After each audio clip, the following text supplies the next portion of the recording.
Kita harus memilah Yahudi yang ditawarkan kepada kita ini Yahudi dari abad keberapa. Maka kita harus lihat sejarahnya runut. Malah kita ini orang Kristen ikut-ikut jadi Yahudi. Terus sekarang ada sinagognya di Manado. Gara-gara dia bisa menemukan saya turunan Yahudi dari suku apa, ditinggal Tuhan Yesus. Keterikatan darah lebih kuat daripada keterikatan iman, gitu loh. Makanya orang Kristen tidak boleh mengalami penyakit yang namanya minderwaardigheid kompleks, kata orang Belanda.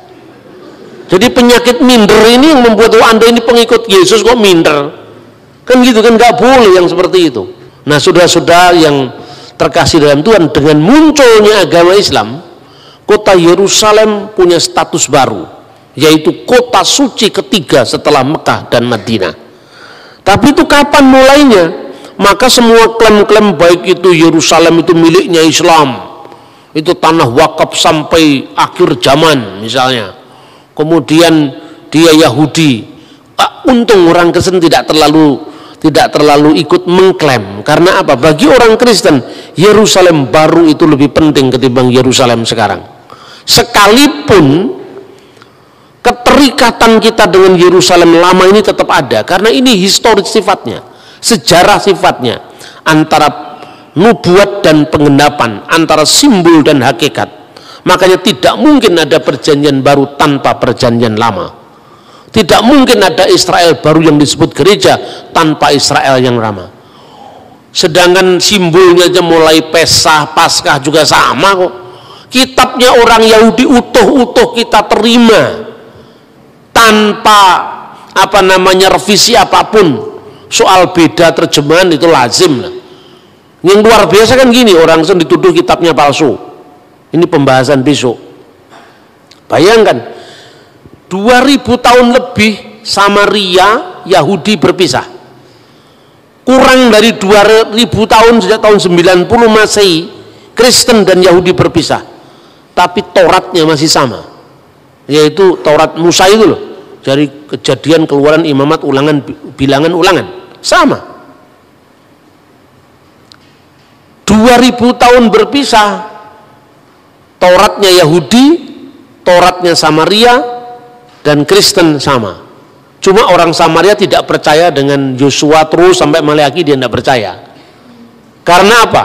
Nah, kalau dia percaya kan Yosua itu akhirnya tibanya Yerusalem. Wah, kalau kitab Yosua tibanya di Yerusalem, padahal Yerusalem tidak dia kehendaki sebagai kota suci. Bagian-bagian pertama kitab Yosua dia ambil ditempatkan setelah pasal 34 kitab Ulangan. Jadi bukan Taurat Samaria berbeda, atau 6.000 ayat yang berbeda, bukan 6.000 ayat-ayat dari awal kitab Yosua diambil sama dia utuh-utuh ditempatkan setelah pasal 34. Makanya jumlahnya lebih banyak. Kenapa? Karena dia tidak mau pilih semua Yosua, apalagi nabi-nabi, karena arahnya kok semua membenarkan Yerusalem gitu lah, kira-kira seperti itu. Tapi yang penting dasar Tauratnya itu tidak berbeda. Orang ya Samaria punya Paskah, Yahudi punya Paskah, Kristen juga menggenapi Paskah itu dengan Paskah Kalvarinya Yesus. Nah, kalau orang Islam boleh aja dia menerima Taurat, boleh saja, tapi kan Taurat yang dibayangkan sendiri, Taurat yang diturunkan kepada Nabi Musa lewat malaikat Jibril. Namanya kepercayaan itu kan hak asasi setiap orang. Tapi kalau saya katakan kami juga punya Taurat Pak, saya bilang ya, tapi Tauratmu Taurat dari alam lain, karena nggak pernah eksis.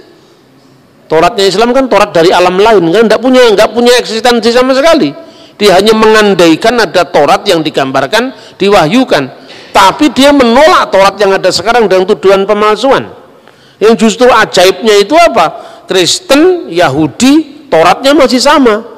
Tafsirannya beda, ya tafsirannya beda. Sesama Kristen aja, Katolik sama Protestan juga beda tafsir kok. Apalagi beda, satunya tidak percaya Yesus, satunya percaya Yesus, tapi kitabnya masih sama, itu luar biasa itu. Nah, ini menjadi bukti bagaimana Alkitab itu tidak berubah.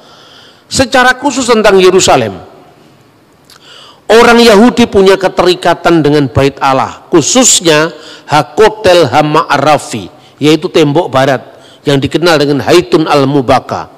Orang Islam punya sejarah sendiri yang dikaitkan dengan kunjungan Nabi Muhammad secara metahistoris, bukan secara historis, itu metahistoris, karena itu kan pengalaman iman kan terhadap kota suci Yerusalem. Lalu apa? Katanya secara metahistoris Nabi Muhammad naik dari Masjidil Aqsa itu ke Sidratul Muntaha secara metahistoris. Ya, makanya di atas tempat di mana menurut pandangan Islam dulu Nabi Muhammad naik ke Sidratul Muntaha, kemudian sejak zamannya Khalifah Abdul Malik bin Marwan tahun 695 didirikan masjid yang dikenal Dome of the Rock, Masjid Qubatus Sokroh, Masjid Kubah Biru, Kubah Emas, Masjid Kubah Emas. Lalu kira-kira tahun 705 anaknya dari Abdul Malik bin Marwan namanya Khalifah Walid bin Abdul Malik bin Marwan mendirikan satu masjid yang dinamakan sesuai dengan ayat Al-Quran. Maha suci Allah yang telah menjalankan hambanya pada malam hari dari Masjidil Haram ke Masjidil Aqsa. Berdasarkan kata Masjidil Aqsa yaitu masjid yang jauh, Khalifah Walid bin Abdul Malik bin Marwan jauh setelah zaman Nabi Muhammad menamakan masjid ini berdasarkan surat Isra tadi, dinamakan Masjidil Aqsa. Tahunnya 705. Sementara Nabi Muhammad meninggal 632. Maka saya gunakan kata-kata metahistoris, ya. Seperti itu, Saudara. Maka bagaimanapun alasannya, orang Islam mengakui itu sebagai tempat suci. Orang Kristen dia punya Golgota, juga di dekatnya Bait Allah itu. Tapi karena orang Kristen memahami Yesus tidak ada di sini lagi, dia sudah bangkit, dia secara emosional tidak terlalu terikat pada kota Yerusalem. Dia terikat pada nama Tuhan Yesus, lebih terikat pada peristiwa kebangkitan Yesus itu. Meskipun orang Kristen juga sangat mencintai kota Yerusalem karena eksistensi Golgota ada di sana. Nah, jadi tiga kelompok ini memiliki pengalaman historis terhadap kota suci Yerusalem.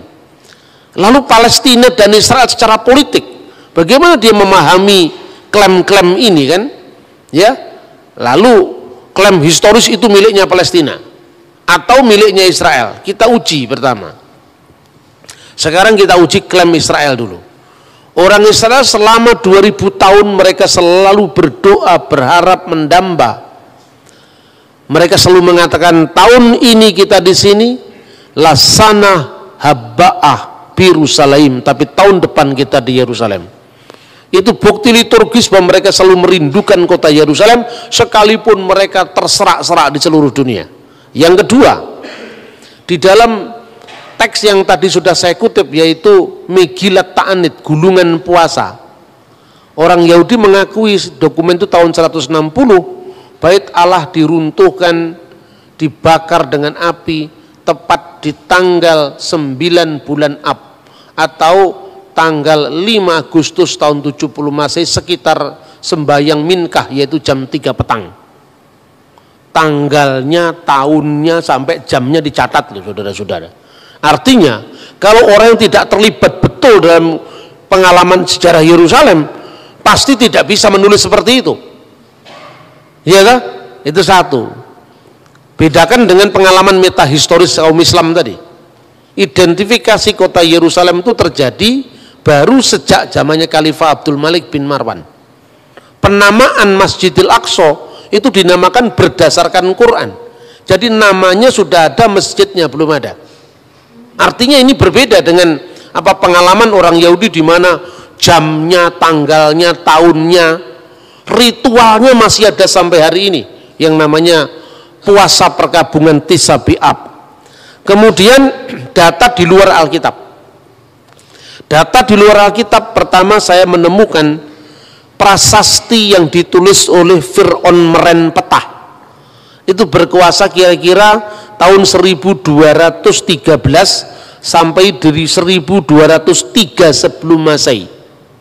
Dalam prasasti Fir'aun Merenpetah itu disebutkan Zir-Il, maksudnya Israel, Zir-Il Plat Ben Perat.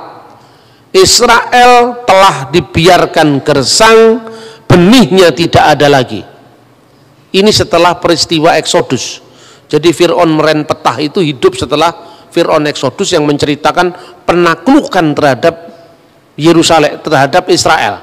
Kemungkinan dia telah menyerang wilayah Israel yang waktu itu sudah menetap jadi wilayah atau kekuasaan bangsa Israel pada zaman setelah Yosua. Itu bukti-bukti di luar teks kitab suci. Kedua, bukti-bukti dari zaman setelah Raja Daud, yaitu prasasti batu Mesa Stone yang ditemukan di Yordan.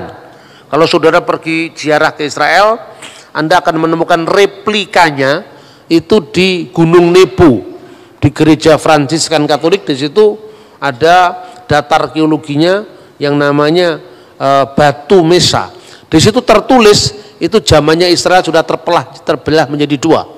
Israel di Samaria, Yehuda di Yerusalem. Kira-kira prasasti itu muncul tahun 850, ada kata-kata Omri Melek Yisrael. Omri Raja Israel. Jadi artinya Israel sebagai negara yang berdaulat dengan teritorial tertentu itu sudah ditulis dalam prasasti merenpetah dari abad 12 sebelum Masehi. Bahkan ada tertulis dalam inskripsi-inskripsi dari musuhnya Israel, yaitu Raja Mesa, yang kisahnya juga ada dalam Alkitab. Itu disebutkan prasasti batu Mesa itu 850 sebelum Masehi. Nah, sekarang kita menguji bagaimana klaimnya Palestina. Yang disebut Palestina itu pertama kali muncul kalau data biblikal itu dalam kitab Kejadian pasal 10 ayat 13 sampai 14. Di situ disebutkan Filistin. Kata Filistin, Palestina, Filistin adalah keturunan Kaslihim. Kemudian Ulangan pasal 2:23 dia menyebut tentang orang-orang Filistin dari Kaftor. Kaftor itu Yunani. Dari Kaftor, ya, termasuk 5 kota kuno yang disebut Pentapolis. Polis itu kota, Penta itu 5. Apa itu? Gaza, Askelon, Asdod, Ekron, dan Gad.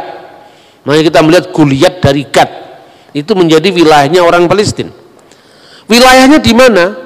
Dari seberang selatan ke utara, dari lembah Gaza hingga sungai Yarkon. Tetapi orang Palestina yang disebutkan di sini tidak pernah eksis jadi sebuah negara. Hanya pendatang baru dari Kaftor. Maka di dalam terjemahan Alkitab Septuaginta mereka disebut dengan 3 nama. Pertama, Pulistin, Palestina. Helenas, orang-orang Yunani karena mereka datang dari wilayah Yunani. Atau Alopuloi, bangsa-bangsa lain, sebagai terjemahan dari kata-kata Goyim. Jadi termasuk orang Goyim di luar Israel. Penemuan arkeologi akhir-akhir ini menunjukkan bahwa tempat-tempat di wilayah misalnya Asdod, Askalon, Gad itu banyak ditemukan tulang-tulang babi. Artinya apa? Daerah itu pasti dulu daerah yang dihuni oleh orang-orang Filistin purba. Nah, pertanyaannya, Filistin purba ini tidak pernah eksis jadi negara. Berarti berbeda dengan Israel yang jelas eksis jadi negara. Prasasti merenpetah, prasasti batu yang ditemukan di Yordan tadi, batu Mesa di Yordan, Mesa Stone. Jelas itu ada eksistensi sebagai negara. Sementara Filistin itu adalah pendatang. Tapi apakah Filistin dalam zaman Alkitab itu sama dengan Palestina sekarang? Nah, itu yang jadi masalah. Nah, kita akan lihat contoh bahwa orang Palestina sebagai pendatang itu ditulis di dalam Sefanya 2 ayat 5. Yosabe Hebel Hayam Kretim, penduduk tepi laut orang-orang Kreti. Kreti itu pulau Kreta dari Yunani. Yang kedua misalnya disebut juga tadi disebutkan Filistin Kaftorin, orang-orang Palestina yang datang dari daerah yang namanya Katfor. Ini menunjukkan eksistensi orang-orang pendatang di Yerusalem. Bagaimana dengan ungkapan Al-Quran sekarang? Nah ini penting ini. Justru anehnya Al-Quran sendiri, kalau ini dijadikan rujukan sebagai konflik agama, justru di dalam Al-Quran surat Al-Maidah ayat 21 menegaskan bahwa kepada Musa, kaumnya Musa telah diberikan tanah suci, yaitu Israel. Disebutkan di dalam surat Al-Maidah 21 digambarkan Nabi Musa itu menyampaikan kepada kaumnya, ya qaumi udkhulu al-ardal muqaddasallati kataballahu lakum. Wahai kaumku, ya qaumi udkhulu, masuklah al-ardal muqaddas, ke tanah suci, allati, yang oleh Allah kataballahu lakum, diberikan kepadamu. Nah, bagaimana teks ini kemudian dipahami oleh orang-orang pejuang Hamas Palestina sekarang? Sejak orang-orang Israel menolak Muhammad sebagai nabi terakhir, maka perjanjian ini sudah batal katanya. Dan sekarang tanah Palestina itu sebagai tanah wakaf yang diberikan oleh Allah kepada umat Islam sampai akhir zaman. Itulah. Jadi ini Quran ini katanya batal karena sejak orang Yahudi menolak Isa Al-Masih dan Muhammad, itu kira-kira. Nah itu satu. Kemudian kalau Palestina itu, Palestina modern, memakai dalil agama untuk menguasai Israel, maka mereka harus mau disamakan dengan apa yang dikenal dalam Quran kaum raksasa, kauman jabarin. Kauman jabarin, orang-orang raksasa yang diusir dari tanah suci bersamaan dengan masuknya kaum Musa, dan itu disebutkan di dalam surat Al-Maidah ayat 22. Kacau kalau itu dilakukan, kalau dalil agama. Israel terlalu kuat dalilnya, baik dalil itu hukum internasional maupun data sejarah di luar Alkitab maupun data sejarah Alkitab, bahkan Quran sendiri menyebut itu adalah miliknya Israel. Kan gitu kan? Nah ini repot. Dan yang ketiga sekarang, nama Palestina modern itu yang dikenal sekarang, apakah itu sama dengan Filistin? Ternyata tidak. Karena apa? Setelah runtuhnya Bait Allah tahun 70 Masehi, kira-kira tahun 136 Kaisar Hadrianus menguasai Yerusalem secara lebih keras lagi. Pasca pemberontakan Bar Kokhba itu oleh Rabi Yahudi saat itu ditahbiskan jadi putra bintang, itu adalah Mesias.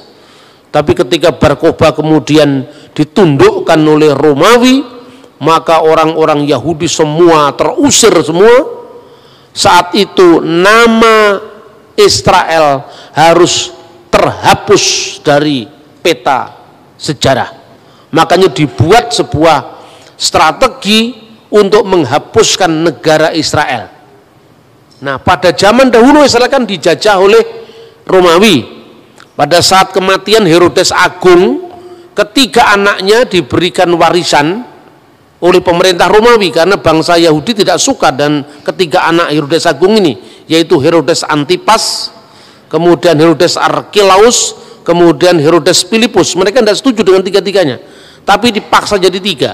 Yang pertama wilayah Galilea yang diperintah oleh Archelaus, wilayah satunya wilayah Antipas yaitu adalah wilayah Yudea, dan wilayah Samaria. Ketiganya ini diberikan pada anak-anak Herodes. Pada waktu Kaisar Hadrian dengan para jenderalnya menguasai Yerusalem, akhirnya apa? Terjadi perluasan kota. Jadi wilayah Yudea dijadikan provinsi, wilayah Galilea dijadikan provinsi, wilayah Samaria, dataran tinggi Golan dijadikan provinsi. Maka wilayah Syria digabung dengan wilayah Yudea, dan namanya adalah Syria Palestina. Nama Palestina justru yang mengangkat itu adalah kaisar pagan yang namanya Hadrianus. Maka wilayah Syria, untuk menggantikan nama Israel, menghapus dari muka sejarah, diperkenalkan istilah baru yaitu Syria Palestina. Itu abad kedua. Kota Yerusalem harus terhapus dari peta. Karena selama ada impian tentang kota Yerusalem atau tanah Israel, nanti orang Yahudi terus menerus mengatakan lesana habba'ah birusalaim, tahun depan kita di Yerusalem. Selama nama-nama Israel, Yerusalem tidak hilang dari ingatan orang Israel, selama itu Roma tidak yakin bahwa Israel tidak bangkit lagi sebagai sebuah kerajaan, maka kota Yerusalem bersamaan dan penghapusan kota Israel dihapus dan dinamakan dengan Alia Capitolina, dan nama itu diabdikan untuk dewi kafir mereka, Alia Capitolina. Menariknya, kata Yerusalem tidak muncul dalam Al-Quran, tidak muncul dalam hadis. Al-Quran tidak muncul satu kata pun tentang kata Yerusalem. Kalau Israel ada, ya Bani Israel, tapi kata Yerusalem tidak muncul. Tradisi Islam kemudian setelah Quran dan setelah hadis menyebut Yerusalem dengan Al-Quds, kota suci. Al-Qudus, kota suci. Karena Yerusalem menjadi kota suci ketiga setelah Makkah Al-Mukarramah, Madinah Al-Munawwarah, dan Al-Quds, yaitu kota suci ketiga, kota Yerusalem. Yang menarik, perjanjian Umar bin Khattab ketika memasuki kota Yerusalem, dia adalah sahabat Nabi setelah Abu Bakar, kemudian Umar. Lalu pada zaman Umar dia melakukan Mistaq al-Umariyah, yaitu perjanjian atau konstitusi Umar. Dia menyebut kata Yerusalem penduduk Ilia, dan kata Ilia itu ada dari kata Alia Capitolina. Jadi artinya justru data dari sumber sejarah Islam klasik malah tidak menyebut kota Yerusalem sesuai dengan nama yang diberikan dari Taurat, kota Salem, dan nama yang diberikan kitab nabi-nabi, Yerusalem, tapi nama yang diberikan oleh Kaisar Pagan yaitu Elia, Alia Capitolina. Maka segala macam identifikasi secara teologis dari Quran maupun dari sejarah Islam akan merugikan Palestina. Karena apa? Yang jelas Quran tidak menyebut kata Yerusalem, Quran malah menyebut kata tradisi Islam kemudian malah menyebut kota Alia, dan Alia itu membenarkan Alia Capitolina. Kalau dia menyebut Filistin, itu sama dengan tadi kaum raksasa yang dikalahkan Daud, yaitu Goliat, dan itu ada dalam surat Al-Maidah, kaum raksasa yang diusir dari kota tanah suci begitu kaum Musa memasuki kota suci itu. Ini sulitnya identifikasi keagamaan bagi perjuangan Palestina. Lalu sisa satu lagi, kalau gitu apa yang harus dilakukan? Ya lihat dari hukum internasional sekarang. Satu-satunya begitu, tidak bisa pembenaran secara agama. Kalau pembenaran agama Israel pasti menang. Wong jelas itu datanya tidak hanya ada dalam kitab suci, baik Taurat, Injil, Quran, bahkan catatan-catatan sejarah yang menunjukkan bahwa bangsa Israel memang eksis sebagai bangsa. Tetapi hukum internasional memang tidak memiliki aturan yang jelas. Bagaimana kalau sebuah negara 2000 tahun sudah hilang kemudian kembali? Lah ini hanya ada di dalam rencana Tuhan, tidak ada di hukum internasional ini. 2000 tahun sudah meninggalkan kota Yerusalem, jadi masalah. Di situ sudah pernah diduduki orang Roma, setelah Roma Persia, setelah Persia Roma lagi, setelah Roma kemudian Arab, setelah Arab, kan bangsa Arab itu menduduki ketika zamannya dinasti Umayyah, zamannya Khalifah Abdul Malik bin Marwan, lalu dinasti Umayyah runtuh jadi dinasti Abbasiyah, kemudian dinasti Mamluk Mesir, terakhir adalah dinasti atau kekhalifahan Ottoman. Kekhalifahan Ottoman itu Turki modern. Nah, waktu Perang Dunia Pertama tahun 1914, mereka kalah dengan lawan-lawan mereka.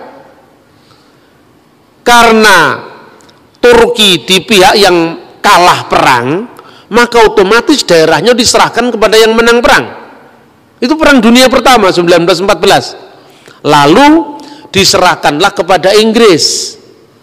Sementara di wilayah Israel itu sudah ada orang-orang Arab Ya, orang-orang Arab itu sebetulnya Palestina modern itu kan orang-orang Arab itu. Baik itu orang Kristen maupun orang Islam. Di situ juga ada orang-orang Yahudi yang mulai aliyah. Aliyah itu emigran dari benua Eropa, dari Amerika, dari Timur Tengah, dari India, semua masuk ke situ. Mereka membeli tanah orang setempat, sebagian ngerampas, ya itu juga diakui. Ada orang-orang Zionis itu yang merampasi tanahnya orang-orang Palestina Kristen, seperti yang dialami oleh Abuna atau pendeta Elias Sakur. Keluarganya dirampas kebun anggurnya, alasannya dijadikan apa itu ternyata dimiliki oleh orang Israel. Itu harus diselesaikan tidak di dalam konteks negara, tapi dalam konteks penegakan HAM, kan itu kan harus dipilah mana bukan Palestina sebagai negara tapi rakyat Palestina. Itu yang terjadi. Makanya pada saat sekarang ini ada seorang Arab Kristen Palestina, namanya adalah Hanan Nasrawi. Dia selalu memenangkan diplomasi di forum internasional. Kalau pihak Hamas itu pihak Islam yang garis keras itu munculnya setelah Intifadah tahun 1987. Mereka selalu mengatakan hapus peta Israel dari muka bumi. Ya, itu kan cakar PDW itu. Ya toh? Karena ini tanah wakaf umat Islam sampai akhir zaman, dia semaunya sendiri, kan nggak begitu hukum internasional. Dan dokumennya nggak ada seperti itu. Tanah wakaf itu kan urusanmu. Tahu hukum internasionalnya seperti apa? Hanan Nasrawi sadar sebagai seorang Kristen dia tahu Alkitab pasti. Bukan hanya tahu Alkitab, dia tahu dokumen-dokumen sejarah. Bahwa kalau kita memakai dalil keagamaan kita mesti kalah. Karena memang baik Al-Quran maupun Alkitab kalau dalil agama membenarkan kepemilikan Israel. Lalu dia pakai dalil HAM. Waktu saat ada konflik tanah, bahwa ada orang-orang Israel yang menguasai tanah itu secara paksa, pembayaran ganti rugi nggak dilakukan, orang ini terusir. Terus ditanya di forum internasional, di PBB, orang yang bersangkutan itu dihadirkan. Ini tanah milik siapa? Negara Israel mengklaim ini tanah wilayah Israel. Ya, saya tahu ini wilayah Israel. Tapi tanah itu miliknya siapa? Ini tanahnya pemerintah Republik Indonesia. Tapi gereja ini sertifikatnya namanya siapa? Kan gitu kan persoalannya. Tetangga sebelah itu masa ada sertifikat miliknya Republik Indonesia? Enggak kok. Sertifikatnya itu punya siapa? Misalnya punya Tuan Samuel. Tuan Samuel berasal dari mana tanah ini? Dari bapak saya Tuan Daud. Tuan Daud dari mana? Oh, dari kakek saya Tuan Sulaiman. Oh, jelas. Mana sertifikatnya? Ini sertifikatnya. Sertifikat ini tidak dicabut ketika Israel menguasai tempat ini. Terus kemudian forum internasional mengatakan, serahkan ini kepada yang punya. Bahwa wilayah ini sekarang menjadi wilayah Israel itu no problem. Silahkan, wong itu wilayah negara. Tapi sertifikatnya siapa? Ya, orang ini serahkan. Kalau kamu mau beli, ya beli dengan harga yang layak. Itu yang terjadi. Jadi antara penyelesaian secara HAM, secara pribadi, dengan penyelesaian secara politik. Sama dengan gini. Indonesia dulu kan milik dijajah Belanda, ya toh? Setelah dijajah Belanda kita merdeka. Tanah yang kita miliki ini tanah nenek moyang kita sebelum Indonesia merdeka. Ya toh? Berarti sekarang mentang-mentang Indonesia merdeka, terus yang punya ini misalnya orang Timor yang sekarang masuk Portugis. Kemudian dikatakan, oh tidak bisa, kamu orang Timur, ini tanah orang Timur-Timur, ini tanah sekarang miliknya Republik Indonesia. Betul Pak, ini miliknya Republik Indonesia. Tapi ini yang beli kakek saya Pak. Lah kamu warga negara apa? Warga negara Timur-Timur. Ya kan sejak zamannya Pak Habibie Timur-Timur lepas dari Indonesia. Ini negara ini menguasai milik saya, ini jelas ini pembelian dari kakek saya, kira-kira seperti itu. Nah, ini yang dilakukan dengan pendekatan HAM oleh orang-orang Palestina Kristen seperti Hanan Nasrawi dan sebagainya. Tapi sekarang kita runut bagaimana sejarahnya Israel secara modern. Setelah tahun 1914 Turki kalah perang, Palestina diserahkan kepada Inggris karena pihak pemenang. Lalu Inggris mengeluarkan mandat yang namanya Deklarasi Balfour. Deklarasi Balfour itu dikeluarkan tahun 1917 dengan ketentuan bahwa tempat ini Israel adalah tanah air bagi bangsa Yahudi. Nah, lalu menimbulkan protes bagi orang-orang lokal yang menghuni tempat itu sebelum pendatang-pendatang Yahudi datang ke tanah Israel. Ketika terjadi proses rakyat itu, mereka kan warga negara, dulunya kan warga negara Turki. Tapi kan Turki sudah kalah perang dunia pertama, harus diserahkan kepada Inggris. Inggris mengeluarkan deklarasi Balfour yang mengatakan itu tanah milik, itu tanah air Israel. Orang-orang yang menduduki tanah itu sebelum Israel datang, artinya orang-orang Yahudi yang datang dari barat tadi, keberatan. Lalu pada tahun 1937 dikeluarkan yang namanya Komisi Lordville, karena ada orang yang namanya Tuan Ville, maka Lordville. Di sana dibuat obsesi pilihan, ya, tanah Israel di tanah yang sama itu, di tanah suci itu, pembentukan dua negara dalam koeksistensi damai, yaitu negara Israel dan negara Palestina. Itu ditawarkan. Tahun 1947 dikeluarkan lagi resolusi PBB 181 yang mengatakan mengulangi kembali solusi dua negara. Di tanah suci ada dua negara, yaitu negara Israel dan negara Palestina, dengan catatan kota Yerusalem tidak boleh, Yerusalem Timur tidak boleh menjadi ibu kota salah satu negara yang berkonflik. Yerusalem Timur harus ditentukan statusnya secara hukum internasional sebagai corpus separatum, sebagai bagian yang terpisah di bawah hukum internasional. Takhta Suci Vatikan sepakat dengan PBB. Israel sepakat dengan PBB. Tetapi orang Palestina menolak karena dihasut oleh suku orang-orang Arab tetangganya. Oh, tidak bisa, mereka tidak mau terima. Status wilayah tanah suci itu statusnya kosong kekuasaan. Karena apa? Ini kan statusnya masih di bawah mandat internasional, mandat Inggris yang memenangkan perang dunia pertama, kan itu kan? Berarti statusnya apa? Statusnya dia kosong. Ketika orang-orang Palestina masih sibuk menolak dan mereka punya agenda menghapus Israel dan tidak ada negara Israel sampai kapanpun juga di wilayah Palestina. Sementara status quo negara wilayah itu dalam kondisi tidak lagi di bawah Turki karena Turki sudah kalah perang sama lawan-lawannya yang antara lain Inggris. Israel curi start untuk kemerdekaannya. Ya, mumpung ini masih kosong, tidak di wilayah siapa-siapa, kemudian ada deklarasi Balfour yang mendukung itu tanah air Israel. Soal Palestina nanti mau terima atau tidak urusan lain. Yang penting sudah ada jalur hukum bahwa ini adalah statusnya kosong. Maka dia proklamirkan kemerdekaan 14 Mei 1948. Itu kira-kira seperti itu loh. Jadi kalau saya membahasnya kan netral saya ngomong sejarah ya sejarah. Begitu 14 Mei 1948 negara Israel diproklamirkan, negara-negara Arab mengeroyok Israel.